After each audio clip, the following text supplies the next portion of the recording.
Como que um conflito que aparenta ser algo regional pode mostrar a realidade de um país inteiro? Quando vamos conseguir encarar os problemas estruturais do Brasil? Essas são apenas algumas das várias perguntas que podemos nos fazer quando estudamos mais a fundo o que foi a Guerra do Contestado, um conflito que aconteceu nos primeiros anos do século XX no sul do Brasil.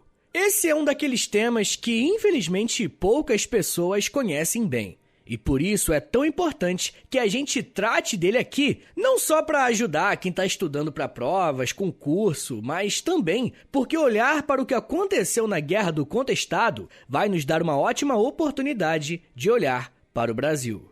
A Guerra do Contestado aconteceu no ano de 1912 e só terminou em 1916. Mas antes de falarmos sobre o conflito em si, eu preciso fazer aquele panorama para te contar o que estava acontecendo no Brasil de forma geral e depois focar um pouco mais na região do Sul. Desde que a República Brasileira foi instaurada em 1889, tiveram diversas mudanças políticas e sociais. Uma dessas mudanças foi a separação entre a Igreja e o Estado. Mas em que sentido?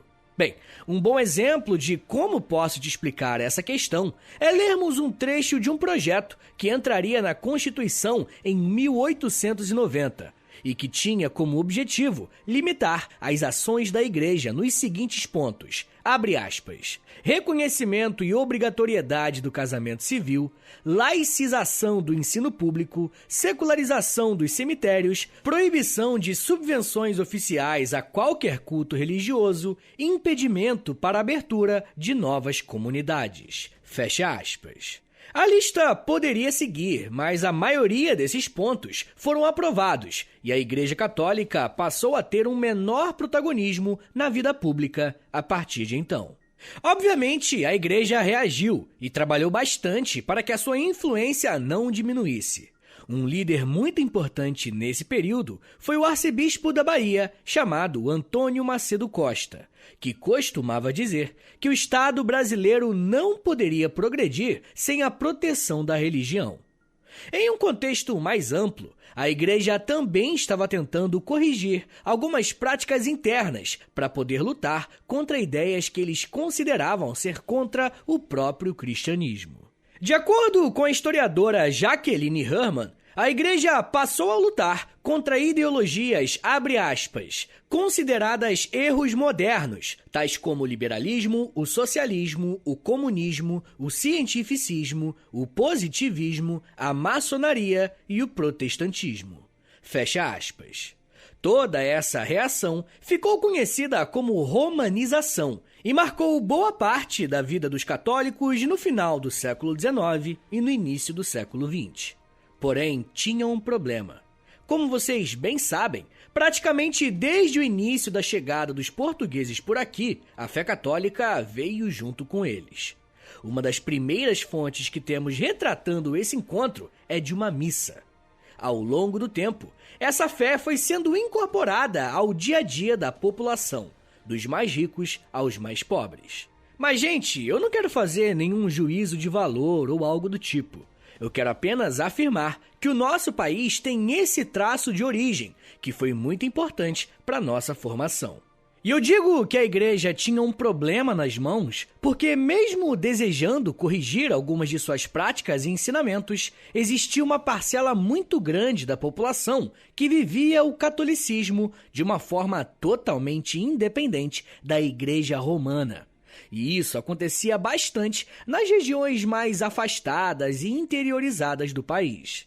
Um grande exemplo disso é Antônio Conselheiro e o seu grupo em Canudos, que inclusive já falamos aqui no História Meia Hora, tem um episódio aqui no feed, eu recomendo que você ouça lá depois que você terminar esse daqui.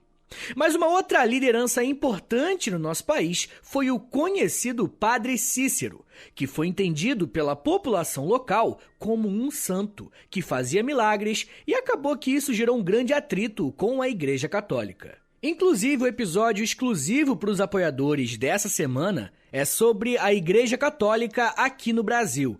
Eu vou falar um pouquinho sobre como que o Brasil tem a sua própria forma de enxergar o catolicismo e como que a Igreja, lá em Roma, enxergou tudo isso.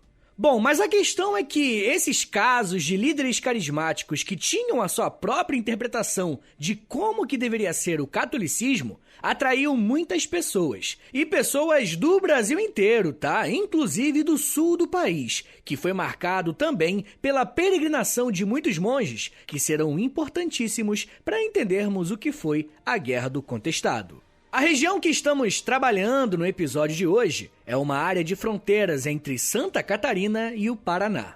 E eu não sei se você mora em uma região de fronteiras entre dois estados ou entre duas cidades, mas geralmente essas áreas costumam ser mais abandonadas. É como se cada estado pensasse, aquela área deixa que o outro administra.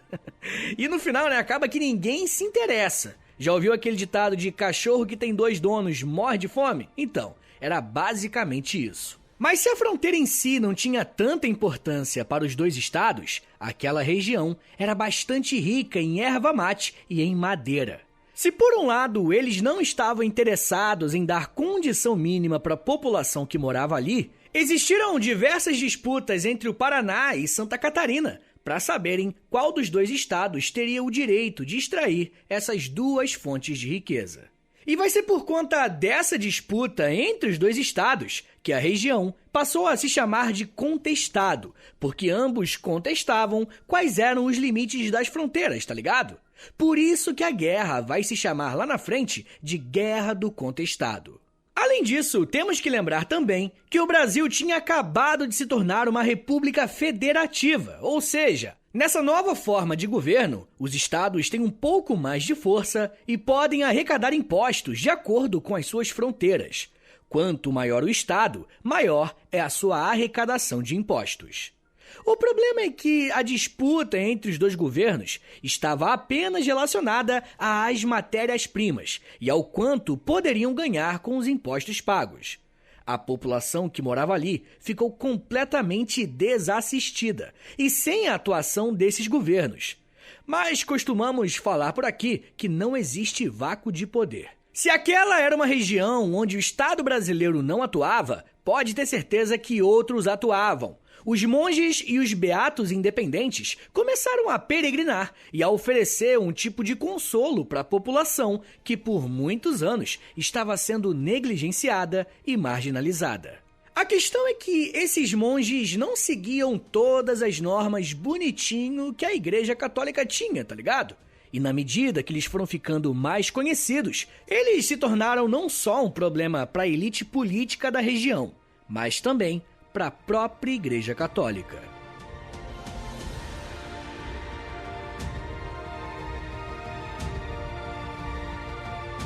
Antes de eu falar um pouco mais sobre essa questão religiosa, que é central para entendermos a Guerra do Contestado, eu preciso te dar mais uma informação a respeito das transformações que o Brasil estava passando nesse momento.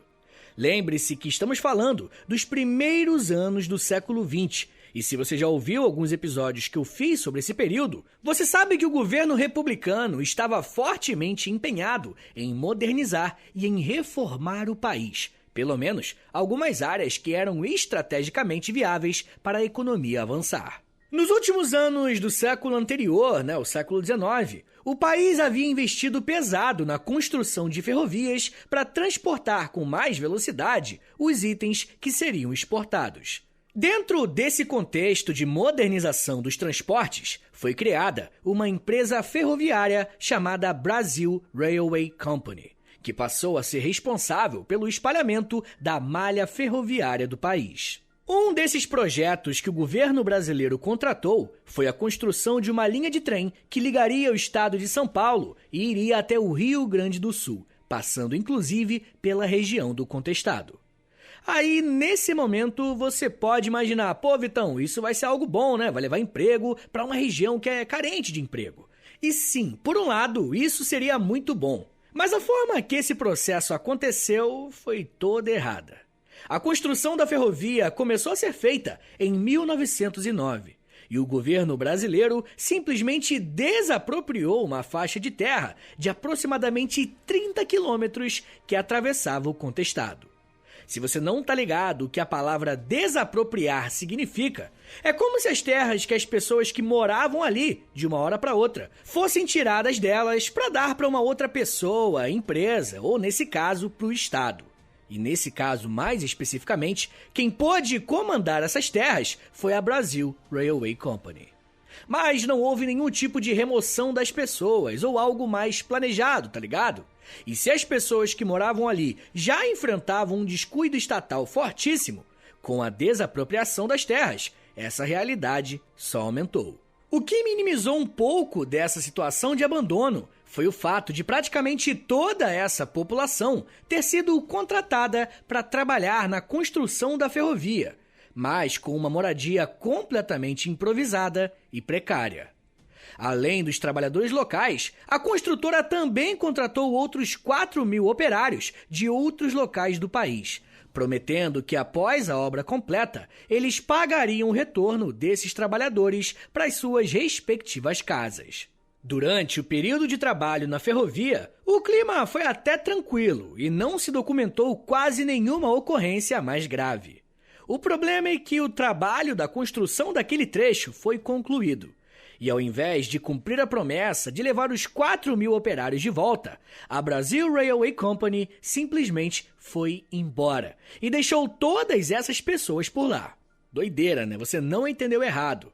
Quando essa empresa deixou o contestado, todas aquelas pessoas que saíram de suas casas para trabalhar nessa obra ficaram sem ter para onde ir.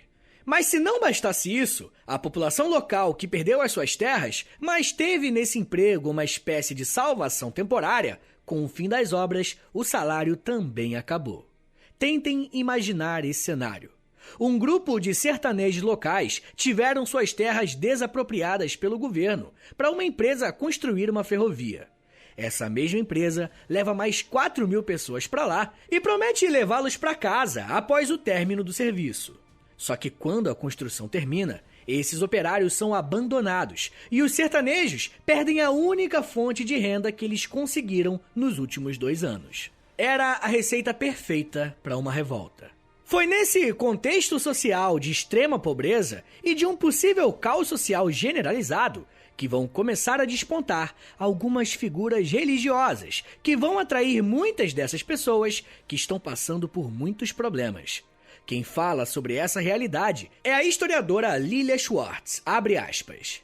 Abandonados por uma república que fazia da propriedade rural a fonte do poder oligárquico, grupos de sertanejos buscaram transpor o abismo que os separava da posse da terra, teceram relações inesperadas entre a história e o milenarismo, e sonharam viver numa comunidade justa e harmônica. Fecha aspas. Se você já ouviu o episódio que eu fiz sobre Canudos, provavelmente já sabe, ou pelo menos já ouviu falar o que é messianismo. Basicamente, é a ideia de que um líder político e religioso atrai a atenção para si e é encarado como o grande salvador e libertador de um determinado povo ou grupo social. Mas a Lilia Schwartz usa um conceito que é novo para nós, o milenarismo. Esse conceito é bem próximo do messianismo, com a diferença que o líder religioso também diz que determinado evento existe para cumprir as profecias da Bíblia sobre o fim dos tempos ou de que a partir da sua liderança, esse grupo social ou país vai passar a viver um longo período de prosperidade e de paz na Terra. Sabendo disso, é possível compreender como esses monges atraíam tanta gente. Aquela população estava na miséria, sem terra para morar e sem emprego. Quando chegava um religioso que tinha um status social importante, dizendo que sim, que era possível ter uma vida boa e próspera aqui na Terra, as pessoas simplesmente acreditavam nisso, como uma última esperança antes de aceitar o caos. Eu ainda vou falar mais sobre como que essa realidade social triste e a presença desses religiosos contribuiu para que começasse uma guerra naquela região.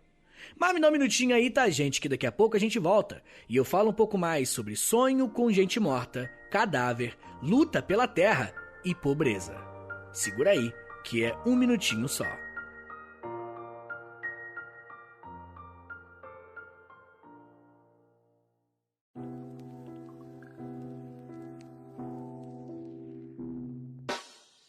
O História em Meia Hora é parceiro da loja. Acesse loja.com.br, é loja escrito LOLJA, e pesquise pelo História em Meia Hora. Lá você vai encontrar blusas, camisetas, regatas, moletons e muito mais produtos exclusivos do nosso podcast, tá? Só tem no História em Meia Hora e lá no site da loja.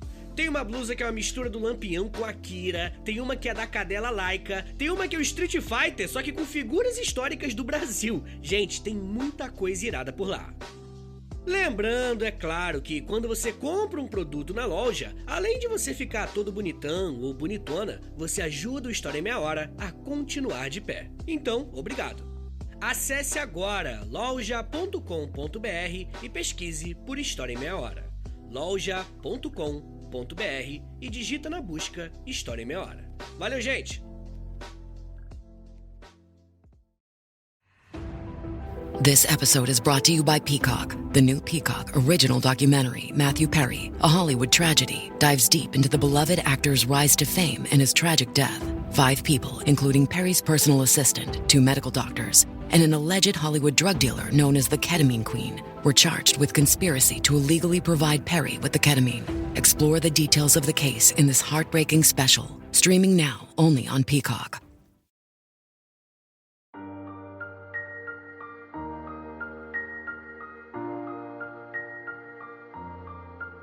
Abre aspas. O povo deve fazer penitência, porque os castigos de Deus se aproximam. Dia virá em que o sangue correrá abundante. Jesus disse a São Pedro que o mundo devia durar 1000 anos, mas que em caso algum duraria outros 1000. Fecha aspas. Quem disse essas palavras foi o monge conhecido como José Maria, que atuou na região do Contestado e atraiu milhares de seguidores. Como vocês podem ver, as palavras não são tão animadoras ou positivas, mas fazia parte de um discurso muito comum desses monges. E aí você pode estar se perguntando quem eram esses caras e por que eles atraíam tanta gente. Bom, essa tradição de existirem religiosos andarilhos que praticavam supostos milagres já é bem antiga no nosso país. Um dos primeiros monges a atuar no sul do país foi um homem chamado João Maria de Agostini, que tinha origem italiana, mas estava no Brasil desde 1844. João Maria passou pelo interior de São Paulo e tem registros de que sua maior influência foi no Rio Grande do Sul, e sua fama se espalhou pelo Contestado. A fama de João Maria foi tão grande que, mesmo após a sua morte, existiam boatos de que ele continuava aparecendo, fazendo milagres em pequenas cidades. E quem se aproveitou disso foi um homem chamado Anastácio Marcaf, que tinha origem síria e, quando foi para a região do sul do Paraná, chegou dizendo ser a encarnação do antigo monge. Pois é, ele disse que o seu nome agora era José Maria, e é justamente ele que fez o discurso que eu comentei no começo do bloco.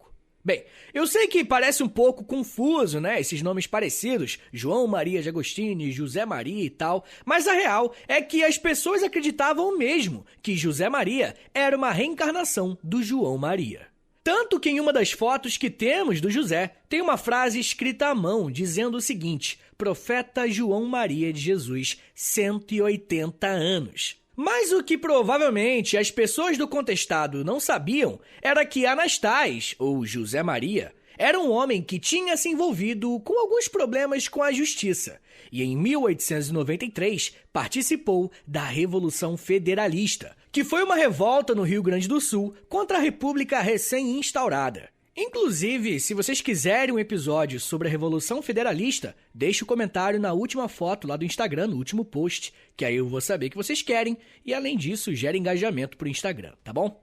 Bem, gente, uma coisa que precisamos saber sobre o José Maria, então, era o fato dele ser um grande crítico da República e defender a monarquia como a ordenança de Deus para um governo na Terra. José Maria vai se instalar no Contestado justamente naquele período em que a ferrovia foi construída e acompanhou de perto todas as dificuldades que aquela população passou. E além de ser um importante líder político também, foi encarado como uma entidade religiosa, porque ele tinha um grande conhecimento das ervas e plantas da região, e com isso fazia chás, curativos e pomadas que os sertanejos encaravam como milagres. José Maria passou a fazer procissões, organizava algumas capelas, realizava milagres e recebia dinheiro por essas ações. Sua justificativa era de que ele usaria esse valor para comprar uma farmácia para o seu povo. Quando o grupo que seguia o monge cresceu, a Igreja Católica enviou um frei para tentar orientar José Maria e impedir que essas práticas continuassem sendo feitas. O frei Rogério Nerhaus se encontrou com José Maria 2 vezes, e em ambas as vezes foi completamente ignorado, e ainda teve que ouvir duras críticas que o monge tinha à Igreja Romana. O número de seguidores só cresceu. José Maria e seus discípulos foram para uma cidade chamada Taquaraçu, que era praticamente vizinha da região do Contestado. Nesse local, fundou uma comunidade que misturava cerimônias religiosas com preparativos militares, porque parte dos seus seguidores eram homens armados que obedeciam às ordens de José Maria. Se liga só no que a historiadora Jaqueline Hermann vai dizer sobre a formação desse grupo, abre aspas. Seus sermões passaram a atacar a República e pregar a volta da monarquia, chegando a aclamar um imperador no povoado, um fazendeiro rico e analfabeto. Fecha aspas. Essa comunidade que tinha na figura de José Maria a sua maior liderança assustou os fazendeiros e membros do governo, porque eles achavam que poderia ser perigoso ter um homem dizendo liderar um grupo armado que tinha o imperador na liderança. Além disso, José Maria dizia para os seus discípulos que ele morreria em algum momento, mas que os seus companheiros não deveriam ficar preocupados, porque em algum momento ele reencarnaria para levar o seu grupo a uma terra sem sofrimentos. Dentro da história, nós chamamos esse tipo de esperança e discurso de sebastianista, porque se relaciona com aquela expectativa da volta do rei português Dom Sebastião, que em 1578 foi para uma batalha contra os muçulmanos e simplesmente desapareceu. A partir disso, essa espera de uma volta miraculosa do rei ficou conhecida como sebastianismo. E caso você esteja escutando o História em Meia Hora para alguma prova, vestibular ou Enem, fica ligado que geralmente vinculam a Guerra do Contestado a um conflito com características sebastianistas. Bom, mas assim que o José Maria percebeu que uma oposição a ele estava crescendo, ele fugiu com o seu grupo para o município de Palmas, mas se instalaram de fato em Irani, no Paraná. Com a chegada de José Maria e o seu grupo, novos fiéis foram chegando para essa comunidade e começaram a rolar boatos. As fake news eram de que José Maria tinha sido enviado para lá pelo próprio governo de Santa Catarina para provocar e enfraquecer os paranaenses no meio dessa disputa pelo contestado.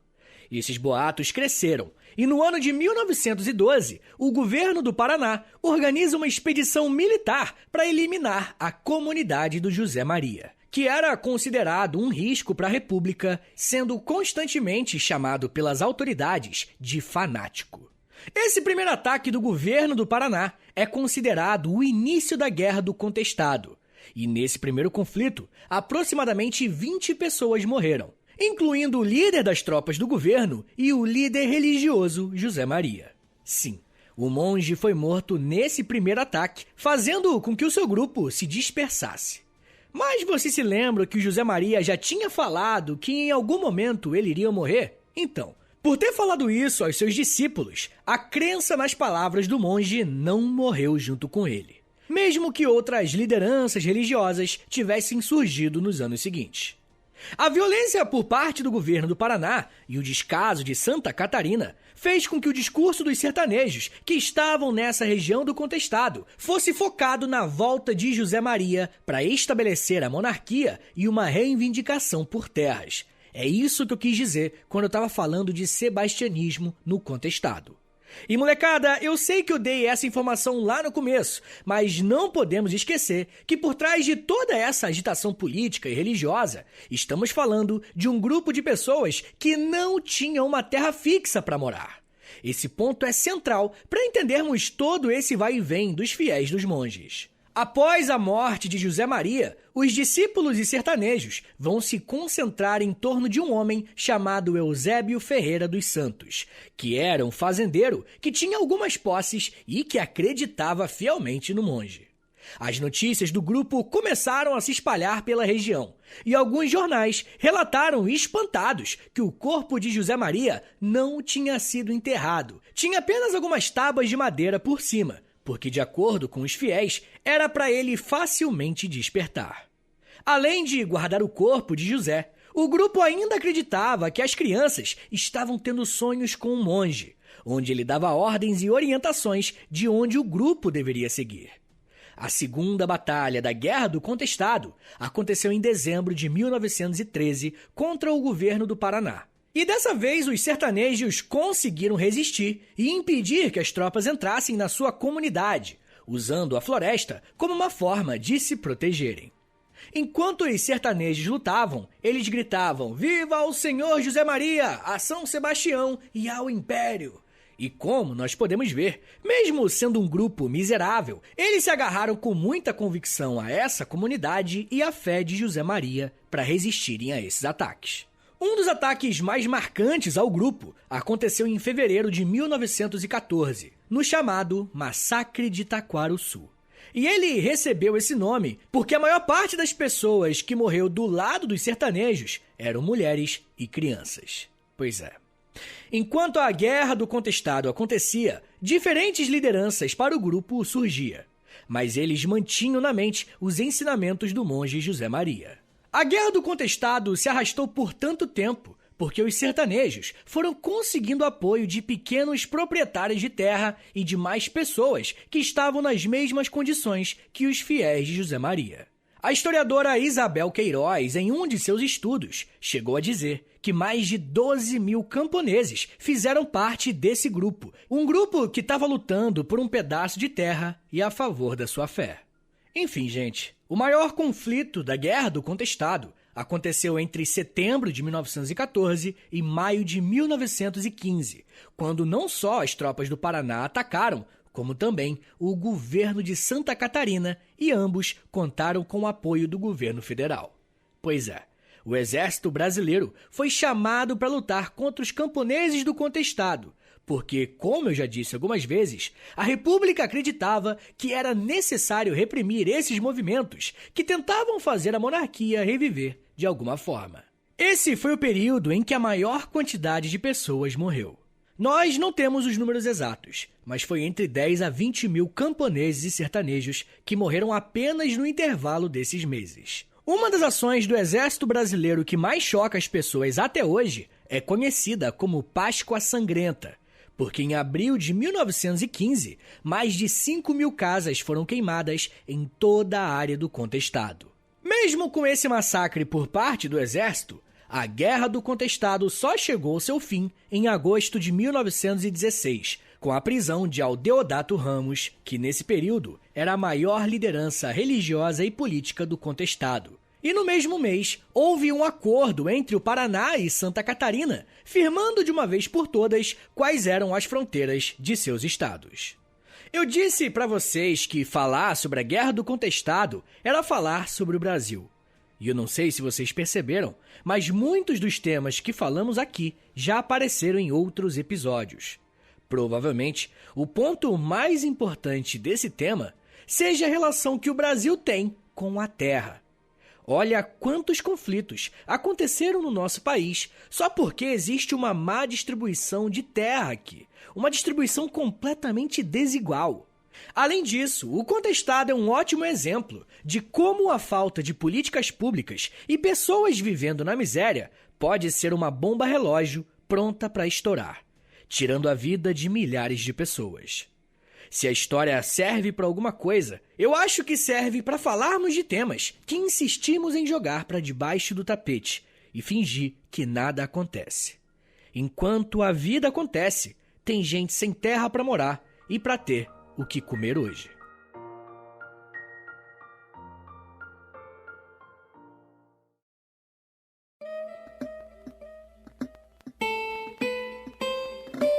Senhores, muito obrigado obrigado por ter ouvido até aqui. Meu nome é Vitor Soares, eu sou professor de História e você acabou de ouvir o História em Meia Hora. Rapaziada, esse tema é muito importante. Ele é bom porque, primeiro, fala de Brasil, mas também porque ele ajuda muita gente a passar em concurso, no Enem, tá ligado? Então, pô, compartilha esse episódio, você vai estar me ajudando e ajudando uma rapaziada também, tá bom? Compartilha ele com aquele seu amigo que você sabe que gosta de história, ou você pode postar nos stories do Instagram, sinta-se convidado, @História em Meia Hora, me marca lá pra eu te agradecer, ou posta no Twitter também, @H30podcast, que aí eu vou te agradecer, né, quase que pessoalmente, digitalmente, sei lá, porque por isso ajuda muito mesmo, tá bom?